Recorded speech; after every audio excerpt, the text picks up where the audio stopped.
Cabinet મંત્રી ઋષિકેશ પટેલના અધ્યક્ષસ્થાને જીટીયુ આઈટીઆર મેવડ ખાતે ગર્લ્સ અને બોયઝ હોસ્ટેલનું ભૂમિપૂજન સમારોહ યોજાયો।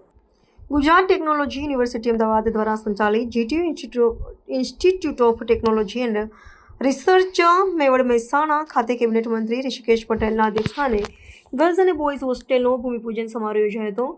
આ તકે મંત્રીશ્રીના હસ્તે હોસ્ટેલનું ભૂમિપૂજન કરવામાં આવ્યું હતું। આ પ્રસંગે ઉચ્ચ અને તાંત્રિક શિક્ષણ મંત્રી ઋષિકેશ પટેલે જણાવ્યું હતું કે જીટીયુ આઈટીઆઈની માંગણી મુજબ સરકાર દ્વારા બોયઝ અને ગર્લ્સ હોસ્ટેલ મંજૂર કરવામાં આવી છે, જેનું આજે ભૂમિપૂજન થયું છે। વિદ્યાર્થીઓને અભ્યાસના સ્થળે જ રહેવાની ઉત્તમ વ્યવસ્થા મળી રહે તે માટે હોસ્ટેલનું નિર્માણ કરવામાં આવશે, જેનો લાભ દેશ વિદેશથી અભ્યાસ અર્થે આવતા વિદ્યાર્થીઓને મળશે। વધુમાં તેમણે જણાવ્યું હતું કે આજના ટેકનોલોજી યુગમાં વિદ્યાર્થીઓ ટેકનોલોજી અને રિસર્ચ ક્ષેત્રે અભ્યાસ કરી શકે તે માટે જીટીયુ આઈટીઆર ખાતે વિવિધ પ્રકારના અભ્યાસલક્ષી કોર્સ ચલાવવામાં આવી રહ્યા છે। અહીંથી શિક્ષણ મેળવી અનેક વિદ્યાર્થીઓ ટેકનોલોજીના રિસર્ચ ક્ષેત્રે આગળ વધી રાજ્ય અને દેશનું નામ રોશન કરશે।